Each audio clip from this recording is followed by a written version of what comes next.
This is 1 in 36, a presentation of the Anderson Center for Autism. 1 in 36 is a weekly show devoted to autism spectrum disorder. Good morning and welcome to 1 in 36, the weekly talk show on topics related to autism spectrum disorder.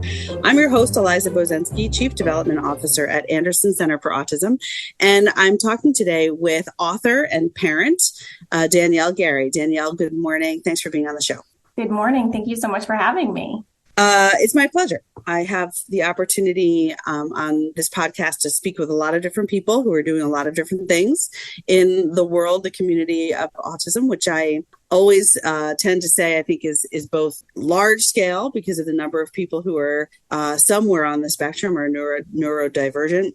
But also, I think the more that autism is spoken about and shared about and experienced and by so many different people, and as we move from this sense of broadening awareness to broadening acceptance, that autistic community, while growing in number seemingly, feels smaller in a way, feels more connected. So I always appreciate talking with parents who choose to share their stories and that of their loved ones, because I think that's part of what makes the connectivity happen. You wrote a book called Adventures in Camelot, and I'd love for you to just tell us a bit about yourself, your background, and let's get into why you did that. Well, but start everywhere, anywhere you like. I was going to say that's a loaded question.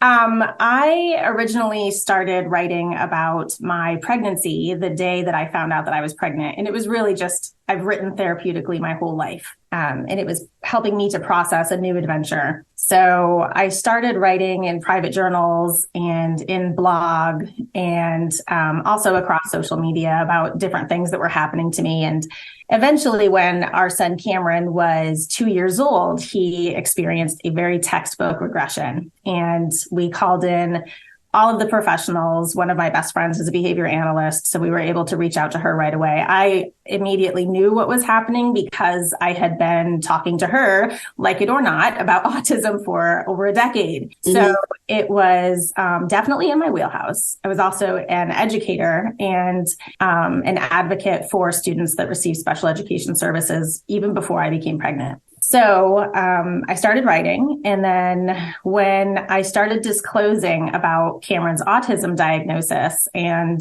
the tumultuous journey that it set us on, those blog posts went viral, and people would reach out to me from all over the country, friends of friends or relatives of friends, and really helping people to feel that this journey is very different, that there is incredible hope and beauty in it as well. And especially for caregivers, that they're not alone, and that this is truly what you make of it through how you support each other and yourself. So I continued to write, and eventually people kept asking if I would put it all together in a book. And that was a very daunting task for me. And finally, I decided this last year that I really wanted to create something that would showcase what a magnificent journey it has been. I wanted to really shine a light on my son. And the first time that I put it together, I had a friend, Shannon, who edited the entire thing for me pro bono. She is an editor. And she and I we think we ended up with 38 versions of it, because a blog, it reads very differently than a book. Right. So we went back and forth. And then when I read the entire thing from start to end, it was I guess it was shining a spotlight on myself, on the journey I had experienced, when in reality, I thought that I was writing this book primarily about my son's journey. I realized that the real journey was me discovering who I am as a woman who is neurodivergent, who I am as an advocate, who I am as a parent, and how that growth really was led by embracing neurodiversity affirming practices for my son. Interesting. You're not the first author who's also a parent who has shared a similar sentiment with me. It's certainly not exactly the same, but there's something that's kind of reminding me of a theme that I've heard from a lot of guests on this podcast who talk about by nature of going through one project or experience, whether it's maybe research, if you're a scientist, or putting something into practice as an educator, or writing a book, or opening a business, maybe with the first thought that it would be an employable or an employment opportunity for one's child and their peers.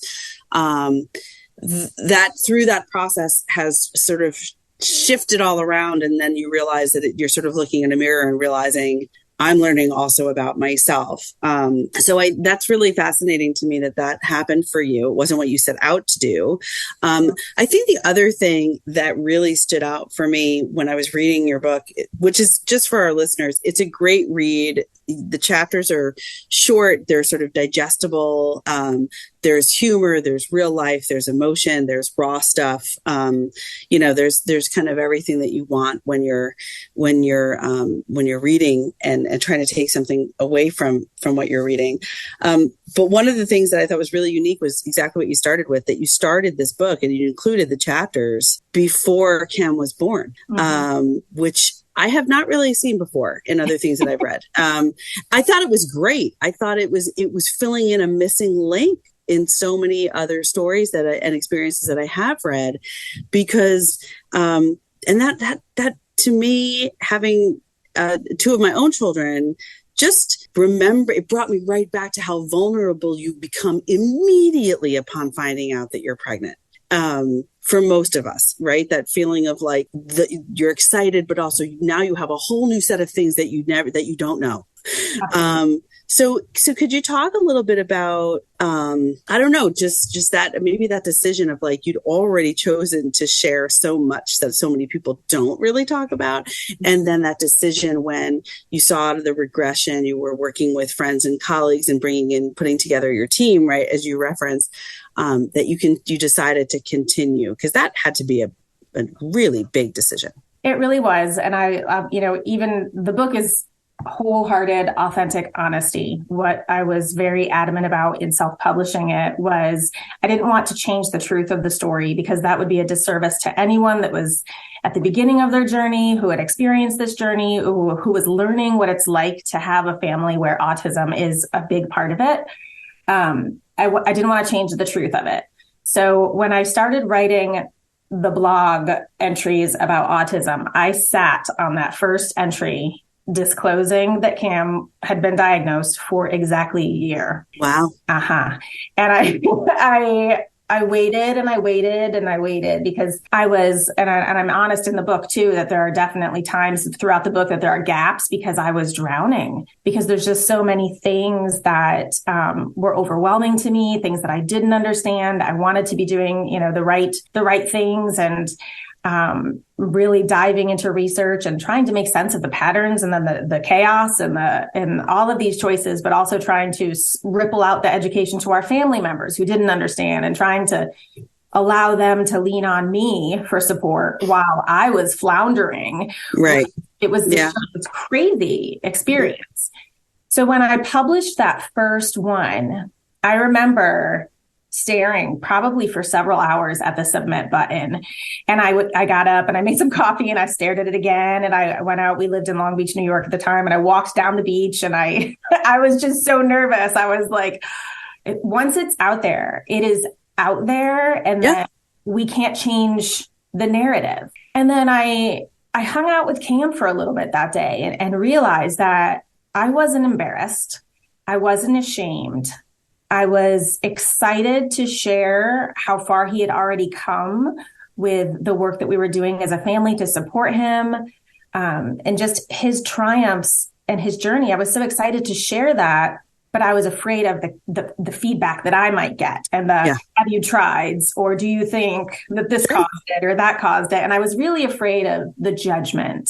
And I think we've come so far since Cameron's diagnosis in terms of moving away from awareness and more into acceptance. And even, I'm set to apply for my doctorate in human development this fall, and I'm hoping to focus on neurodiversity and creating more equitable and inclusive spaces everywhere. So it's impacted my trajectory of my life hugely. But the moment I pushed that button it changed our journey in such a different way that I was able to share things that were not just affirming to other parents, but inspiring and truthful and lessons for other educators, because I was an educator and I was able to point things out in a way that were like, hey, like this can cause harm, or hey, have you tried this because it works for us? And it was the feedback that came back to us. And there was plenty of negative feedback at first. Mm-hmm. Like people wanted to suggest things that we were just not open to.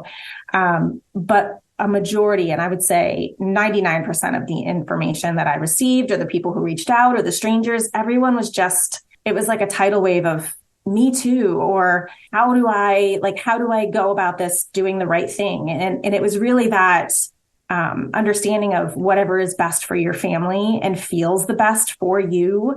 Mm-hmm. Those are the journeys that I wanted to amplify. So it right. just opened up a whole world. Thank you for sharing that. That's just the idea of you sort of pondering that decision for a year, and then I can imagine the day staring, you sort of have written it and edited it, and then there's nowhere else to, I use the word hide, but I don't mean you were intentionally doing that, but there's sort of nowhere else to go other than now I have to decide if I'm going to put it out there or not. I think it's something that a lot of people can relate to, being afraid of judgment, being concerned about, what will happen the first time I say, yeah, no, thanks, I'm not interested in that, and what the backlash might be on that. I think is something that probably the majority of our listeners, who are most likely a number of families, can relate to. So I think that this book and what you chose to share in it, and the fact that you right from the forefront disclose, look, I'm not sharing everything. And don't think that this is just, roses and rainbows all the time. That there were hard times, and I'm choosing not to include every one of those. And I think is important because it's honest. And if you were to think about the way you would talk to somebody about your experiences, it's very similar to that. Mm-hmm. We don't typically go through every single detail of every high and every low. You're sharing something that, as the author and as a mom, and an individual yourself, I think you have absolutely every right to choose the way in which you share. We're going to take a short break, but when we come back, I'm going to prep you already so you can think about it a little bit. I'm just going to ask you to share maybe a couple of your either favorite parts of the book as it came out published, or maybe some of the most challenging chapters that you found when you decided you wanted to write about them. Maybe give us a little insight there. This is 1 in 36, the weekly talk show on topics related to autism spectrum disorder. I'm your host, Eliza Bozensky, and we'll be right back. Okay, forest animals, today is a new day. Kids are coming to the forest, and it's up to us to make their visit a good one. Sparrow. Yes? Have you practiced the most popular bird songs for the year? Of course. Catchy. I like it. Okay, River. Dude.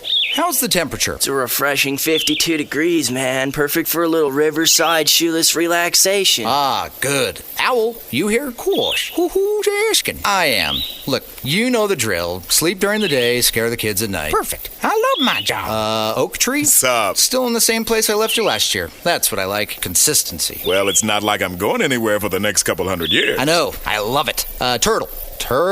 He's not here yet, man.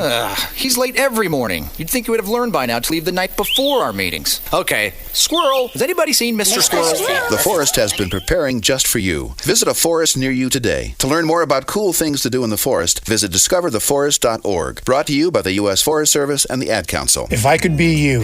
And you could be me. For just 1 hour. If you could find a way. To get inside. Each other's mind. Walk a mile in my shoes. Walk a mile in my shoes. Walk a mile in my shoes. We've all felt left out. And for some, that feeling lasts more than a moment.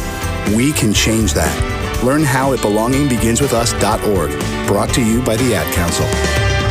Walk a mile in my shoes. And now, 1 in 36 continues on 100.7 WHUD. This is a weekly community affairs program presented by the Anderson Center for Autism. Welcome back to 1 in 36, the weekly talk show on topics related to autism spectrum disorder.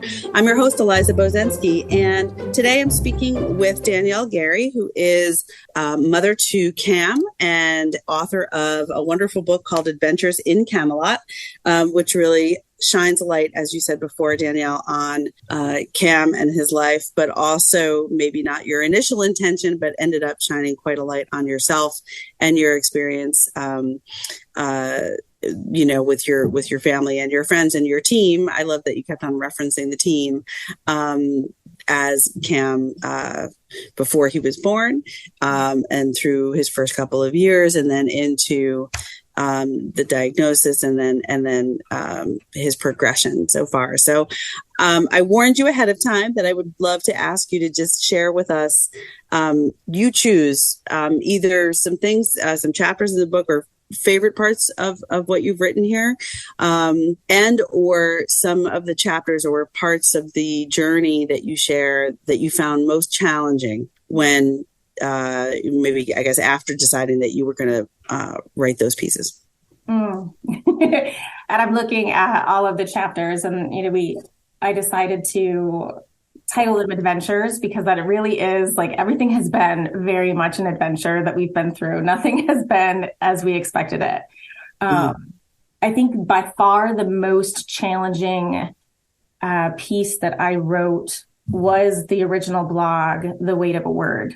And it could be that I live near the ocean for a whole year, and I felt through that first time that someone says your child has autism, there is such a wave that comes over you. Like, for me, it was relief, because we had known that there was something very different about our son. He has tremendous strengths, but there were things that we could see were obstacles for him, and we were looking for the tools to help him remove those obstacles. And I struggled with carrying that word. I struggled with saying the word. I struggled with this grief that was kind of thrust on me by everyone outside of myself, because I felt pretty centered, and I plowed through diagnosticians to get this child what he needed. But there was so much grief because I think we don't emphasize the grief enough when that initial diagnosis occurs, which is okay. It was certainly not grief anymore. We celebrate all aspects of our son. But when your child is not the child that everyone imagined they were, and you have to break that news to people, the grief kind of comes at you in waves, even if it's not your own. I felt a specific amount of grief in that I felt a lack of control. And that, for me, as a neurodivergent individual, was very, very difficult for me to lose that control. And then I had to rely on the expertise of others. Writing The Weight of a Word, I think I sat on it for a year because I wanted to get it right. I wanted to make sure that the terminology that I was using was correct, and that nothing I ever put out would come back to Cameron ever to make him feel like a burden, because that was highly important for me. And a lot of the things that I left out in the book are not my stories to tell. Those are Cameron's struggles, and he knows about them, and we talk about them, and he has this uncanny perception of time on a linear scale. So he has read the book, and I love hearing him read it, and he'll say, he'll come to me and ask specific questions like, why did I have a blood curdling scream? Did my blood curdle? And it's so literal. So we go through it and we talk about things. And whenever I post anything on social media, he always gives consent. So a big part of the story in the beginning was he was too young for that. So I wanted to honor who he was as a human. I didn't want people to think that we were disappointed with the child that we had, because he's magnificent. And I wanted that vibe to carry through the entire book. He is, and he has been such a tremendous gift, and he has such incredible strengths and adds so much value to our lives. So that entry, I wanted to get it right, because it was going to be that was the big move of our lives, was to shift our trajectory of our family to really help Cameron to become as successful as he could be. Literally. I mean, you picked up and moved. Yes. You so physically, literally, but also it sounds like Emotionally, there was a shift. There was an educational aspect of probably, I'm sure, having to answer to and explain to as many people who asked you why you were doing that. And I, when I was reading that part, I was struck by, I think, a lot of sort of general human nature, and what a lot of people might just assume is that receiving a diagnosis, while I've heard many times from parents who sort of can combine that sense of relief because now you know that you can get access to certain services and supports, as opposed to this sort of unknown thing where you as a parent know something's going on. Yeah. And definitely mourning. It's interesting that you talked about sort of the grief piece, and I've heard from other families, mourning the child, not because you are unhappy or disappointed with the child you have, but mourning the child against the way you started your book by talking about what it was like being pregnant with Cam before you knew any of this, mourning the child that you imagined in your head. And you're, with all respect, I'm probably getting the words wrong, but I find that all very interesting and must be incredibly challenging, to go through. But what I'm getting at is I would think that you may have heard from some people, when you're dealing with something like this, when you're trying to figure this out, don't you just want to be sort of home and where your comfort zone is and all the people that you know and your connections that you already have established and the people who've known Cam since he was, the day he was born. And here you are saying, actually, no, we're not going to do that. So did that come into play? Did you have to, on top of everything else, be handling those conversations? It was, there's, I think to touch on the grief and to connect it to how we moved forward was I was a middle school educator. And I knew specifically how difficult, I think my grief was more centered around the fact that autism was largely misunderstood. And I was grieving, how am I going to raise a strong self-advocate who can stand up for himself in the world that I see? Or how am I going to sustain being a strong advocate for him until he cannot? So there's a lot of jokes going around about, the parent of a child who is autistic or an autistic individual themselves. No one conducts research like we do. So I instantly dove into where are the best special education supports, where are, what do we need to do to help him to become the best possible version of himself without changing in essence who he is. And we have been very, very clear in our pursuits and in our hiring of our team. These are our expectations. Can you follow these expectations? Because if not, we are okay moving on to the next person.